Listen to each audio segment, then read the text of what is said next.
தேசிய அளவில் நடைபெறவுள்ள வில்வித்தை போட்டிக்கு மாநில அளவில் நடைபெற்ற தேர்வுப் போட்டியில் 500க்கும் மேற்பட்ட வீராங்கனைகள் ஆர்வமுடன் பங்கேற்றனர்.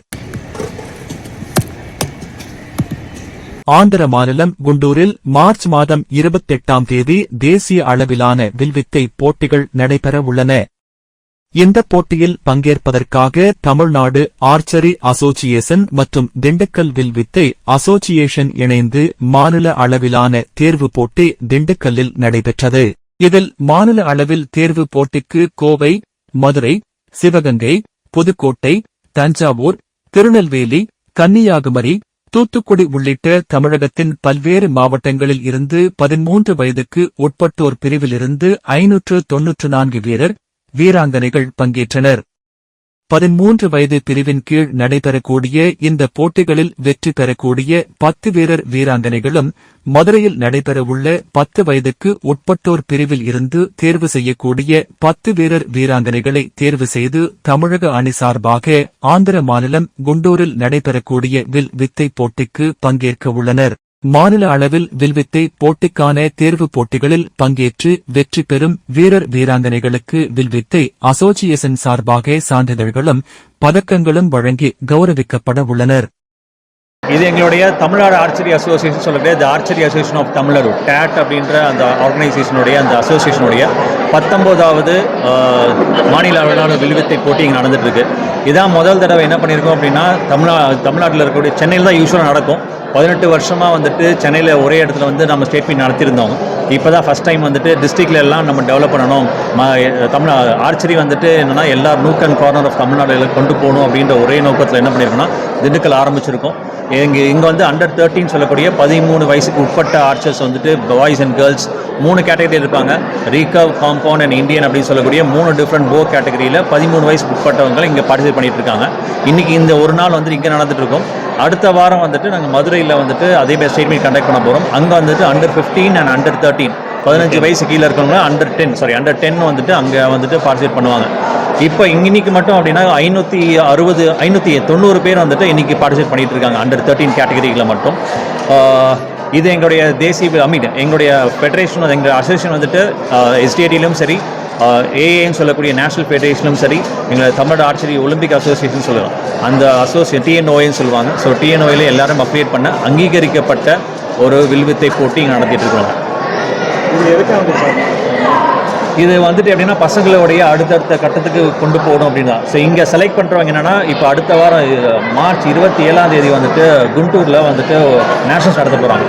ஸோ அவங்க வந்து 13 வயசு, 10 வயசு, 15 வயசுக்கு உட்பட்ட இது வந்து நேஷனல்ஸ் நடக்கும். இங்கேருந்து செலெக்ஷன் பண்ணி தான் நேஷனல் அனுப்புவாங்க. இதில் எவ்வளோ பேர் செலக்ட் பண்ணுவாங்க? அண்டர் 13 வந்துட்டு அண்டர் 13ம் அண்டர் 10லையும் வந்துட்டு 10 பேர் செலக்ட் பண்ணுவாங்க. அண்டர் 15 கேட்டகரி வந்து 4 பேர் செலக்ட் பண்ணி நேஷனல்ஸ் போவாங்க. யூஸ்வலாக என்ன பண்ணுவாங்கன்னா ஒவ்வொரு ஸ்டேட்லேருந்து 4 பேர் பார்ட்டிசிபேட் பண்ணலாம். அண்டர் 13 அண்டர் 10 வந்துட்டு சின்ன பசங்க அப்படின்னால ஒரு 10 பேர் பார்ட்டிசிபேட் பண்ணலாம். இங்கே டாப் ஸ்கோரர்ஸ் வந்து ஆட்டோமேட்டிக்காக செலக்ட் ஆவாங்க. இங்கே எத்தனை டிஸ்ட்ரிக்ட்? இங்கே தமிழ்நாட்டிலேருந்து கிட்டத்தட்ட 30 டிஸ்ட்ரிக்ட்லேருந்து வந்திருக்காங்க. ஸோ எல்லா டிஸ்ட்ரிக்ட் கவர் பண்ணியிருக்கோம். ஸோ அங்கே சென்னையில் நடக்கும்போது ஒரு சில டிஸ்ட்ரிக்ஸ் வரமாட்டாங்க. ஆனால் இங்கே கொண்டு வரதுனால என்ன சவுத்தில் இருக்க எல்லாரும் வந்துட்டு சிவகங்கையும் சரி, புதுக்கோட்டை சரி, இல்லை தேனி டிஸ்ட்ரிக்ட்லேருந்து சரி, எல்லா நூக் அண்ட் கார்னர் டிஸ்ட்ரிக்ஸும் இங்கே வந்திருக்காங்க. ஸோ அது இன்னும் வந்து இப்போ வந்து கொஞ்சம் அட்வான்டேஜாக இருக்குது. அதோடைய நோக்கம் தான் எங்களுக்கு இங்கே கொண்டு வரணும். ஏன்னா இங்கே இருக்கிற மக்களுக்கும் அது சேரணும் அப்படின்னா, சென்னைனா இங்கேருந்து அவ்வளோ வரணுமே அப்படின்னு யோசிப்பாங்க. திண்டுக்கல் சொல்லும்போது திண்டுக்கல் அடுத்த வாரம் மதுரைன்னு சொல்லும்போது கிட்டத்தட்ட ஒரு சென்டர் மாதிரி தான் தமிழ்நாடுக்கு. கிட்டத்தட்ட எங்கேருந்து பார்த்தாலும் ஒரு 7 மணி நேரத்துக்கு உள்ளே வந்துடலாம். ஸோ நார்மல் காரில் வரதா இருந்தாலும் சரி, இல்லை எதுவாக சரி, பஸ்ஸில் வரதா இருந்தால் அப்படி கூட ஓவர் நைட்டில் நம்ம வந்து விட்டுலாம். அதனால் அந்த நோக்கத்துக்கு தான் வந்துருக்கோம். செலெக்ஷன் வந்துட்டு இப்போ 2 வகையாக இருக்கும். ஒரு ஈவெண்ட் நடக்கும்போது 2 பார்ட்டாக நடக்குங்க. ஒன்று ரேங்கிங் சொல்லுவாங்க, குவாலிஃபிகேஷன் ரவுண்ட் சொல்லுவாங்க. இப்போ 36 ஏரோ ஷூட் பண்ணுவாங்க. அந்த 36 ஏரோ இல்லை, ஒரு ஏரோவுக்கு 10 பாயிண்ட் மேக்ஸிமம். அந்த மொத்தம் பார்த்தோன்னா 360 ஏரோ ஷூட் பண்ணுவாங்க. அந்த 360 பாயிண்ட் எடுப்பாங்க. அந்த 360ல் யார் டாப் ரேங்க் பண்ணிட்டு அந்த ரேங்கிங் படி செலெக்ஷன் பண்ணுவாங்க. இப்போ பாயிண்ட் வச்சுக்கலாம், அந்த டார்கெட் ஷீட்னு சொல்லுவோம். அந்த டார்கெட் ஷீட்டில் வந்துட்டு 10லேருந்து 1 பாயிண்ட் வரைக்கும் அந்த ஸ்கோரிங் இருக்குங்க. அங்கே ஏரோ வந்து எந்த இடத்துல அடிக்கிறாங்களோ அந்த பாயிண்ட்டை நோட் பண்ணிவிட்டு அந்த பாயிண்ட்டை கேல்குலேட் பண்ணிவிட்டு 36 ஏரோவுக்கு எவ்வளோ எடுத்திருக்காங்கன்னு பார்த்துட்டு அதில் ரேங்கிங் பண்ணிவிட்டு அதுலேருந்து செலெக்ஷன் நடக்கும். வேறு எதாவது இருக்கலாம்? ஓகே, என்னுடைய பேர் வந்து தினேஷ். நான் இங்கே தமிழ்நாடு ஆர்ச்சரி அசோசியேஷன் ஜெனரல் செக்ரட்டரியாக இருக்கேன். ஏஐன்னு சொல்லக்கூடிய நேஷனல் ஆர்ட் அசோசியேஷனுடைய ஜாயின்ட் செக்ரட்டரியாக இருக்கேன். இவர் வந்து எங்கள் மிஸ்டர் மணியம். ஸோ மணியம் வந்துட்டு எங்களுடைய வைஸ் பிரசிடெண்ட்டாக இருக்குது, தமிழ் ஆச்சரியாசனோட வைஸ் பிரசிடெண்ட்டாக இருக்கார். இவர் வந்து சீதாராமன். ஸோ சீதாராம் வந்து திண்டுக்கலுடைய ஆச்சரியாசனோட செக்ரட்டரியாக இருக்கார். அதுக்கப்புறம் இவங்களுடைய என்னுடைய ஸ்டேட் ஃபெடரேஷன்லையும் வைஸ் பிரசிடெண்ட்டாக இருக்காங்க. இவங்க வந்துட்டு ராஜேஸ்வரி. இவங்க வந்து திண்டுக்கல் ஆச்சரிய அசோசியேஷனுடைய இதுவாக இருக்காங்க, ஜாயின்ட் இதில் ட்ரெஷரராக இருக்காங்க. ஸோ இவங்க தான் இதில் வந்து திண்டுக்கல்ல வந்துட்டு இவர் தான் இன்சார்ஜாக இவங்க வந்து இங்கே போட்டு இங்கே ஃபுல் ஆர்கனைசேஷன் இவங்க தான் பண்ணிட்டு இருக்காங்க. ஸோ இவங்க வந்துட்டு மூலமாக தான் இந்த ஈவெண்ட் நடந்துட்டு இருக்காங்க. இவரோட நீங்கள் சொல்லுங்கள். இன்னும் இந்த ஈவெண்ட்டை வந்து நடத்துறதுக்கு இந்த ஸ்கூலில் வந்து இடம் கொடுத்து எங்களை என்கரேஜ் பண்ணதுக்கு ஸ்கூல் அத்தாரிட்டிஸ்க்கு பெரிய தேங்க்ஸ். அண்ட் இவ்வளோ மீடியா பீப்புளெலாம் வந்து எங்களை வந்து இந்த ஸ்போர்ட்டை ப்ரொமோட் பண்ணுறதுக்கு இவ்வளோ தூரம் நீங்கள் வந்து ஹெல்ப் பண்ணுறதுக்கு வெரி பிக் தேங்க்ஸ். இங்கே நடக்கிற இந்த வில்வித்தை போட்டி வந்து as per international rules, as per international association world archery, அதுக்கு கீழே தான் ஏஷியா வருது, ஏஷியா ஆர்ச்சரி, அதுக்கு கீழே ஆர்ச்சரி அசோசியேஷன் ஆஃப் இந்தியா, அதுக்கு கீழே தமிழ்நாடு ஸ்டேட் அசோசியேஷன் வருது. ஸோ இங்கே செலக்ட் ஆகிறவங்க நேஷ்னல் போகலான்னு சொன்னார். நேஷ்னலில் மெடல் அடித்தாங்கன்னா அவங்க இன்டர்நேஷ்னல் வரைக்கும் போகிறதுக்கு அவங்களுக்கு வாய்ப்புகள் இருக்குது.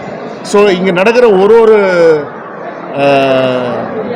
விஷயமும் எல்லாமே as per international standards. So அதில் எந்த மாற்றமும் இல்லை. அந்த ஃபீல்டில் வந்து கொஞ்சம் டிஃப்ரெண்ட்டாக இருக்கும். என்னன்னா கொஞ்சம் ஃபீல்டு செட்டப் அவங்களுக்கு வந்து கொஞ்சம் பசுமையாக இருக்கலாம்.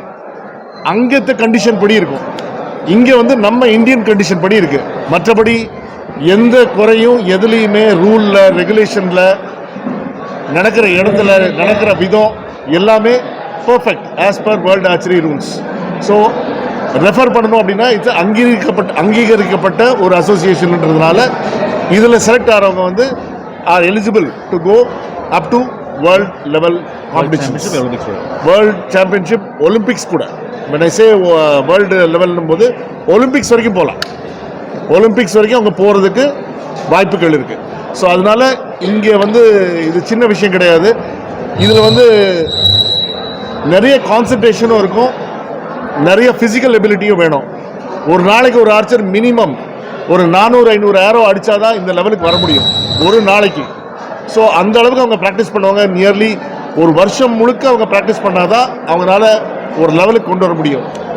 கொஞ்சம் அவங்களுக்கு மனசு மாறுச்சுன்னா ஏரோ வந்து கரெக்டாக போகாது.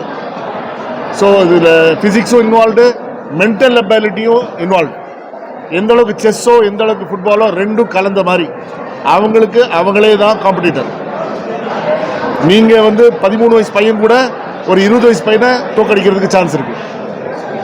ஸோ 13 வயசில் இவருடைய ஸ்கோர் வந்து 350ன்னு வச்சுக்கோங்க, 360க்கு அவர் வந்து 340னா இவர் தான் வின்னராக இருப்பார். ஸோ அதே மாதிரி தான் கேர்ள்ஸ் கேட்டகரி தனியாக இருக்குது, பாய்ஸ் கேட்டகரி தனியாக இருக்குது. ஸோ அந்தந்த டிவிஷன் ரீகர்வ், காம்பவுண்ட், இந்தியனில் ஸ்டார்ட் பண்ணுவாங்க. அப்புறம் ரீகர்வோ காம்பவுண்டோ எடுத்துக்குவாங்க. ஸோ மூணுமே என்கரேஜ் பண்ணுறதுக்கு தான் we are doing it as per norms, as per regulations of international standards. எதுலேயும் குறை வைக்கல. hope that it becomes a big success. உங்கள் எல்லாருடைய உதவி ரொம்ப தேவை.